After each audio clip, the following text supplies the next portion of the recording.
자, 17장부터 19장까지 야훼 심판인데, 그다음에 이제 18장에서는 이제 신포도 속담이 나오고 19장에서 또 이제 사자와 포도나무가 또 비유가 나옵니다.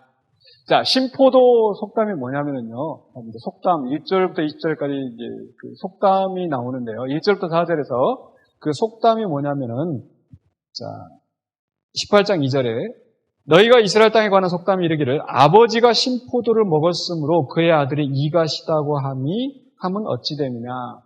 아버지가 포도를 먹으니까 아들이 시다. 이가시다. 그 말은 뭐예요? 아버지가 죄를 짓었더니 그 자식이 그 죄값을 받는다라는 그런 속담인 거예요.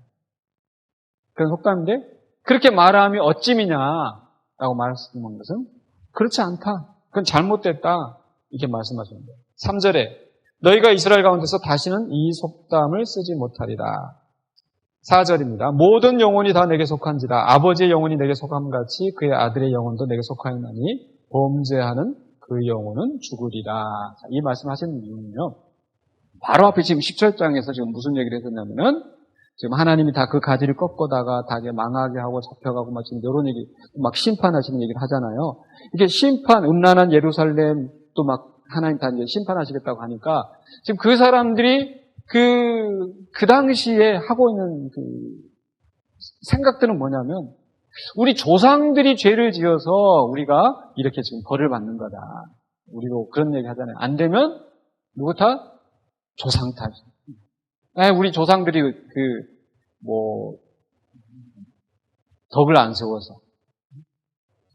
그렇게 하는데, 하나님 지금 말씀하시는 것은 그렇지 않다는 거예요. 그러면서 계속 지금 이제 비유로 이제 설명을 하는데요. 비유에서. 자, 5절로 9절에서 하나님께서 이제 의인은 살리라. 자, 5절에 사람이 만일 의로워서 정의와 공의를 따라 행하며 상위에서 재물 먹지 않으면, 그러니까 이웃의 아내를 더럽히지 않고 월급의 여인을 가까이 확대하지 않고, 자, 이렇게 된 사람은 어떻게 해요? 9절에 내 율례를 따르며 내 규례를 지켜 신실하게 행할진대 그는 의인이니 반드시 살리라. 의인은 살리라.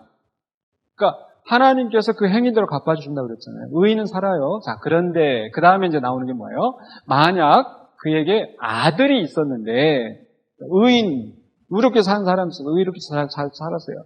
근데 그 아들이 있었는데 그 아들이 이제 이 법대로 행하지 않고 하나님 말씀대로 살지 않고 그래 악하게 살아요. 그럼 그 아버지가 의인이니까 그 아들이 살겠느냐?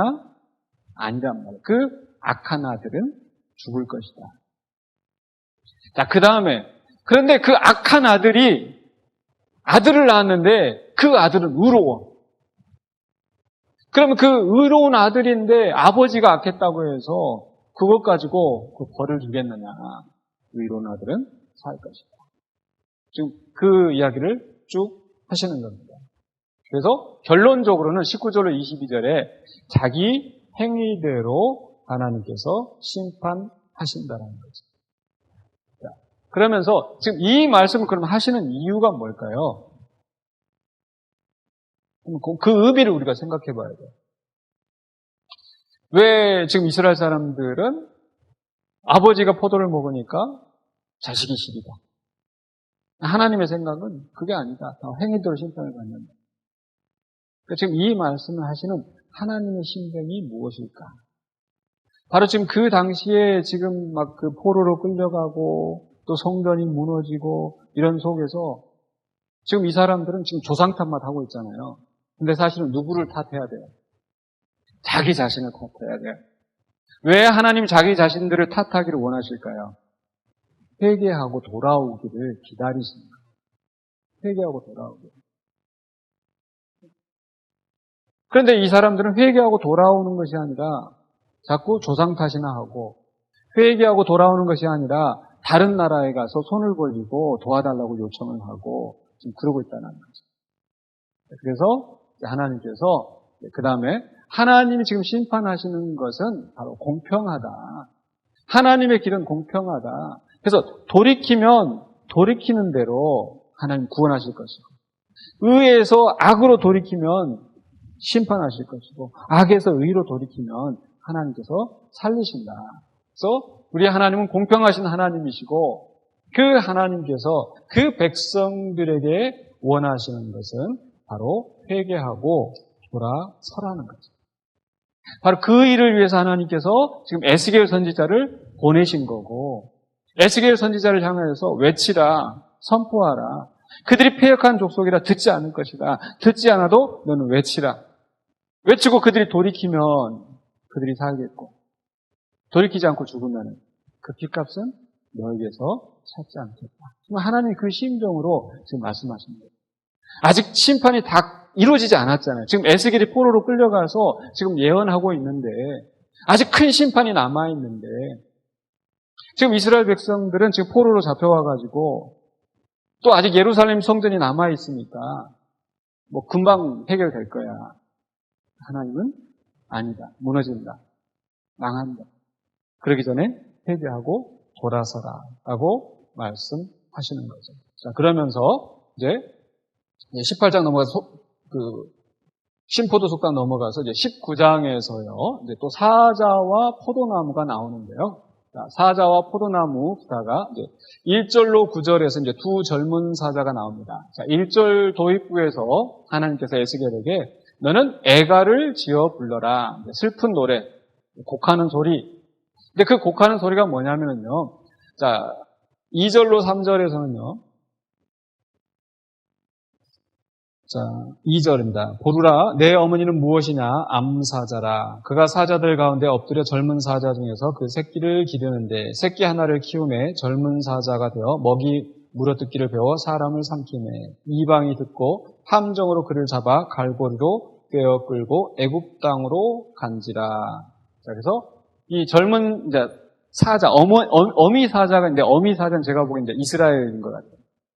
근데 이스라엘 가운데서 아니 이제 다윗 왕조, 유다는 사자 새끼다. 그래서 이 다윗 왕조에서 이 다윗 왕조 가운데서 이제 난 왕이 있는데 바로 이 애굽으로 끌려간 왕이 있어요. 애굽으로 끌려간 왕이 바로 이제 여호아스. 애굽이 쳐들어와서 3개월, 그러니까 맨 처음에 여호아스가 왕이 됐었잖아요. 근데 그 여호아스를 끌어내리고 그다음에 여호야김을 왕으로 세웠는데 이 여호아스가 애굽으로 끌려간 거예요. 자, 그리고 나서 그다음에 이제 그 사자가 이제 또 다른 새끼가 나는데 다른 새끼가 이제 자랐는데 이번에는 그 다른 새끼는 바벨론으로 끌려갔더라고요. 또 이제 끌려갔어요. 여호야김도 끌려갔어요. 자, 그래서 여호아스도 끌려가고 여호야김도 끌려가고 그다음에 자, 10절부터 14절까지 보시면요. 자, 포도나무 가지가 또 나오는데 자, 10절로 11절에서 자, 포도나무 가지가 이제 무성한 가지가 있어요. 자, 10절 보십시다. 내 피의 어머니는 물가에 심겨진 포도나무 같아서 또 어머니가 나오는데 약간 이제 사자로 얘기를 했었는데 이번엔 포도나무로 비유하고 있는데 다 지금 그 유다 왕조 또는 이스라엘 다윗 왕조를 설명하고 있는데 자, 물이 많음으로 열매가 많고 가지가 무성하여 11절 그 가지들은 강하여 권세 잡은 자의 규가 될 만한데 다 지금 잘났어요.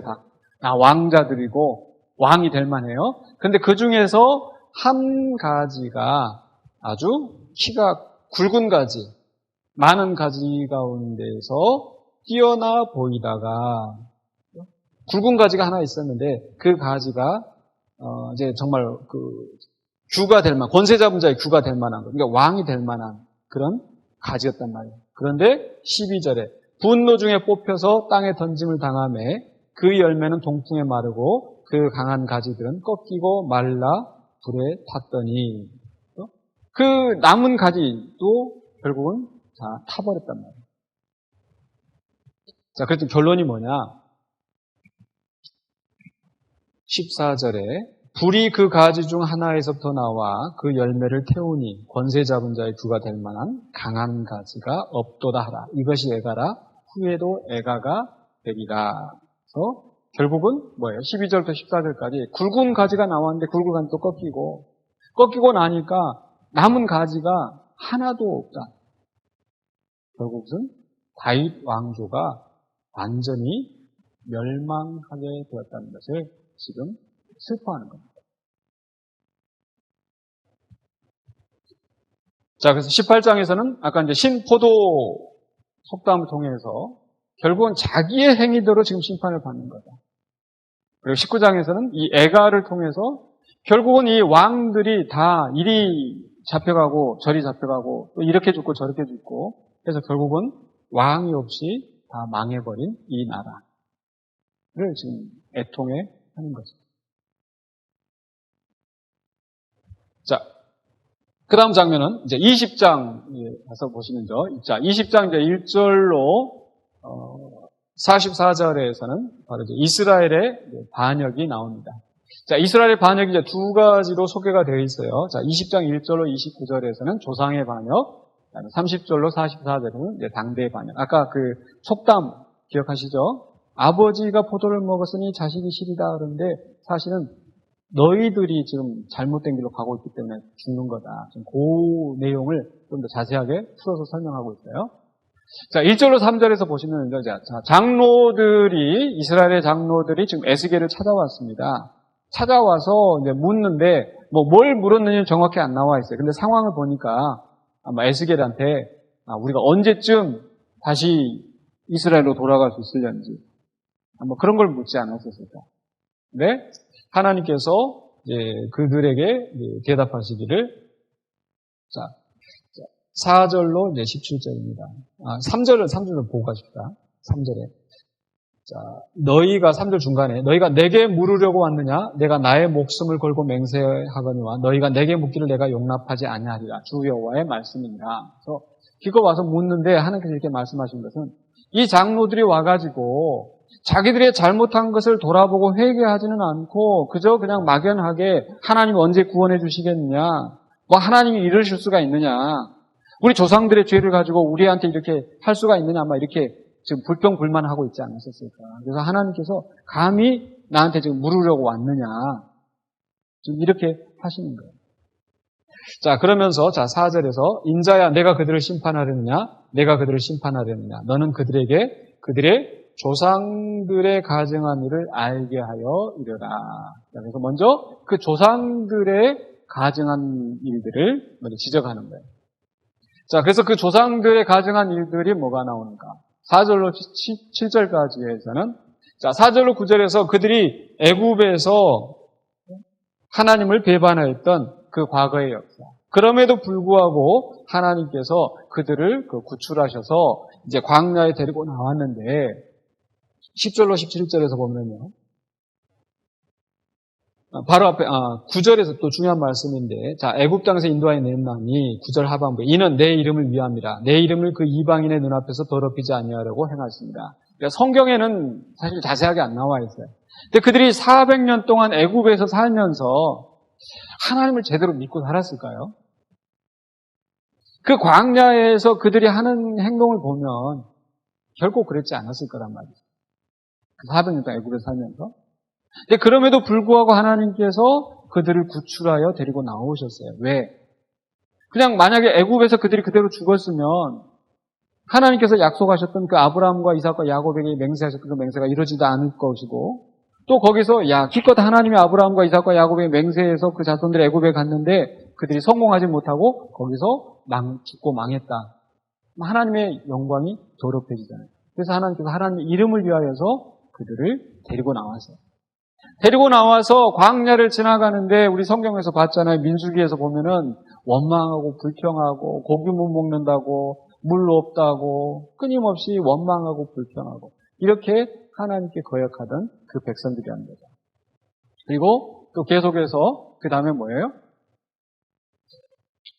자, 광야 세대들이 반영을 하고 그래서 하나님께서 또 다시 이제 그 신명기에서 보면 이제 다시 그 광야 그 언약을 갱신하고 그럼에도 불구하고 또 반역을 하고 또 모세를 통해서 또 여호수아를 통해서 이제 너희들이 하나님 언약을 버리면 포로로 끌려갈 것이다. 이렇게 다 맹세하고 다 지금 언약을 다시 맺고 또 새 출발했어요. 새 출발했는데 27절로 29절에서 뭡니까? 그 다음에 정착한 이후에도 여전히 그들은 우상 숭배하고 하나님을 배반하더라는 거죠. 그게 지금 우리가 지금 사사기에서 계속 보고 있는 장면들이잖아요. 여전히 우상 섬기고 하나님의 법대로 따르지 않고 자기들의 욕심만 채우고 이렇게 살아가고 있는 겁니다. 그렇기 때문에 이제 19절에서 하나님께서 질문하시는 거예요. 자, 29절에서 그들이 다 장차 29절에 자, 이에 내가 그들에게 이르기를 너희가 다니는 산당이 무엇이냐 하였노라. 그래서 그들의 그 산당을 다니면서 그렇게 우상을 섬기고 있는데 도대체 이 산당이 뭐냐?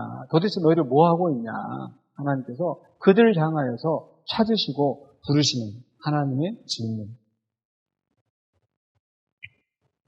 그렇지만 그 가운데서도 여전히 이들은 죄를 짓고 하나님을 배반하고 있습니다. 자, 그러면서 20장 30절로 32절에서 자, 그러므로 너는 이스라엘 족속에 이르라. 주 여호와께서 이같이 말씀하십니다.